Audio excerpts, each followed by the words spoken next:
Baik Ustadz Mukhlis, kita menuju ke informasi tentang penculikan anak. Ini ada seorang wanita muda yang ditangkap tim unit Satreskrim Polres Tegal Kota yang setelah menculik dua bocah kakak beradik warga kota Tegal. Kepada polisi, pelaku mengaku nekat menculik lantaran walaupun sudah 6 kali menikah, namun dirinya belum dikaruniai anak.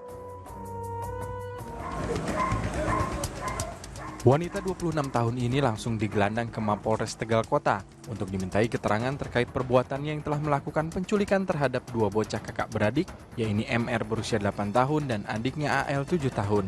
Pelaku berhasil diringkus di Desa Pangenan, Cirebon, Jawa Barat bersama kedua korban.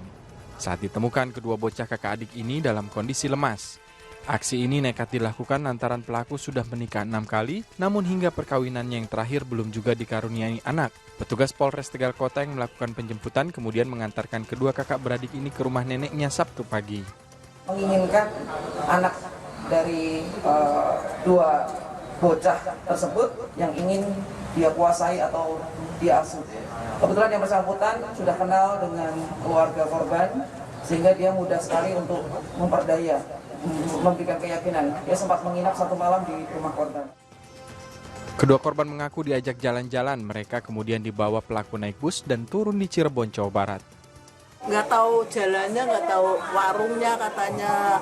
Akhirnya bilang saya tahu warungnya, katanya yang bisa ngomong. Saya tahu, anterin sama anak dua ini. Bablas.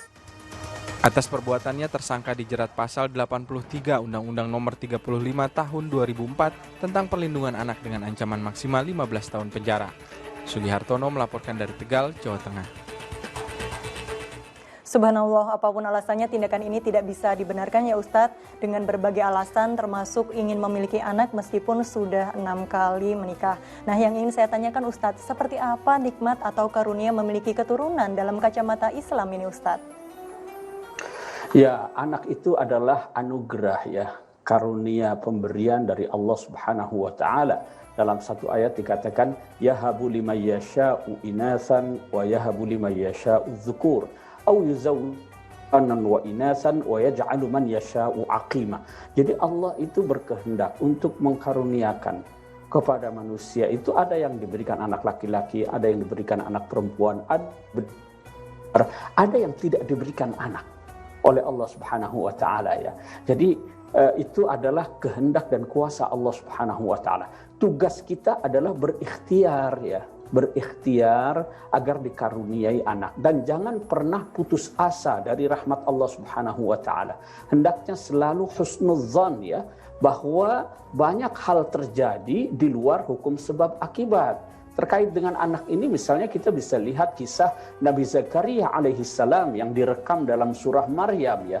Di situ dikatakan Nabi Zakaria itu mengadu kepada Allah Subhanahu wa taala bahwa usianya sudah lanjut, kemudian istrinya pun sudah tua dan mandul, tetapi beliau khawatir karena tidak ada generasi yang akan melanjutkannya. Lalu dia bermohon kepada Allah Subhanahu wa taala, dan ternyata betul Allah memberikannya seorang putra yang bernama Yahya. Padahal secara logika Nabi Zakaria itu sudah tua renta, istrinya pun mandul dan sudah berusia tua. Tapi ketika kehendak Allah berkata, kuasa Allah berkehendak, maka terjadilah Nabi Zakaria dikaruniai seorang anak yang bernama Yahya. Jadi jangan pernah berputus asa, jangan pernah berhenti berharap kepada Allah Subhanahu wa taala, dan senantiasa husnuzan kepada Allah Subhanahu wa taala. Masya Allah, tidak ada yang tidak mungkin bagi Allah Subhanahu wa taala, termasuk dari cerita Nabi Zakaria yang kemudian melahirkan Nabi Yahya. Baik Ustadz Mukhlis, kemudian adakah cara ini Ustadz atau amalan dalam Islam agar dimudahkan untuk dikaruniai keturunan? Ya, itu banyak sekali ya doa-doa yang dipanjatkan oleh para nabi misalnya. Itu ada Rabbi habli minas salihin ya. Itu doanya Nabi Ibrahim alaihi salam.